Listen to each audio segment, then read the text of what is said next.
Allez, musique, maestro.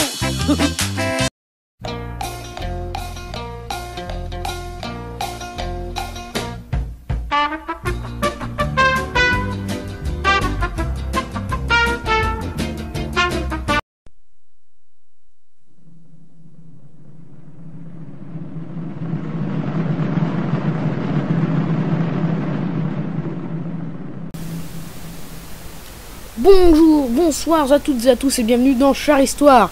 Alors aujourd'hui on va parler des chars Churchill et c'est parti. Alors en introduction, les chars Churchill sont des chars lourds britanniques qui ont servi dès la Deuxième Guerre mondiale pour remplacer les Matilda et Valentine.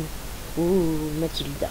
Ah oui, et je ne parlerai pas du Black Prince, qui est le descendant des Churchill, qui est un vrai calvaire pour moi dans World of Tanks, merci de votre compréhension. La direction, c'était très clair. Il pesait en moyenne 40 tonnes et avait 5 membres d'équipage. Passons tout de suite au blindage. Alors, le blindage est pas mal sur les Churchill, car on a en moyenne pour les versions 1 à 6, minimum 16 mm de blindage et maximum 177 mm de blindage. Et pour les versions 7 à 8, on a en moyenne 25 mm à 152 mm, ce qu'on retrouve aussi sur le Black Prince. Mais malheureusement, ce blindage n'a que très peu d'angle, comme le Tiger A en fait. Alors l'armement, pour le Churchill 1, on a un canon de 2 livres, une mitrailleuse de 7,92 mm, un obusier de 3 pouces aussi sous casemate. Pour le Churchill 2, on a un canon de 2 livres et 2 mitrailleuses de 7,92 mm. Pour le Churchill 3, on a un canon de 6 livres et une mitrailleuse de 7,92 mm. Pour le Churchill 4, canon de 75 mm, 2 mitrailleuses différentes. Alors pour les versions 5 et 8 des Churchill, un obusier de 95 mm et 2 mitrailleuses de 7,92 mm. Pour les versions 6 et 7, un canon de 75 mm et 2 mitrailleuses de 7,92 mm. En clair, un armement différent selon les versions, voilà.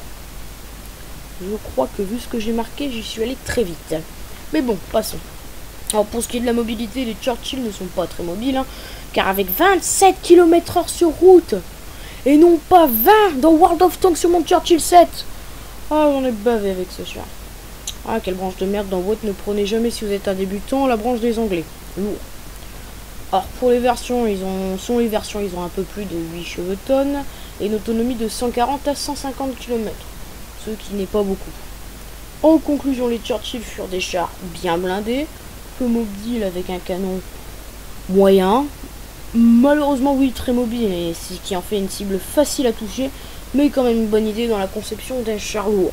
Oui, c'était déjà la base. Alors aujourd'hui, la bataille des Churchill, ça sera pas une bataille, ça sera un débarquement.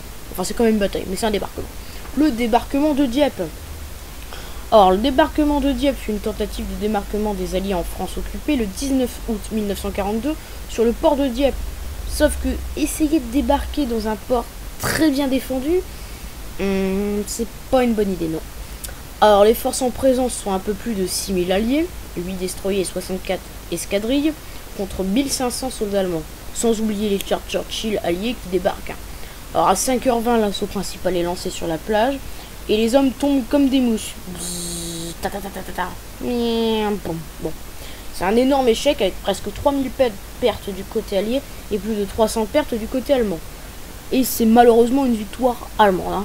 Alors j'espère que ce numéro, il n'y a pas de numéro à mes vidéos, cet épisode de Char Histoire vous aura plu. N'hésitez pas à vous abonner, lâcher un commentaire, lâcher un j'aime, partager la vidéo, ça fait toujours plaisir. Quant à moi, je vous retrouve bientôt. Je vous dis salut!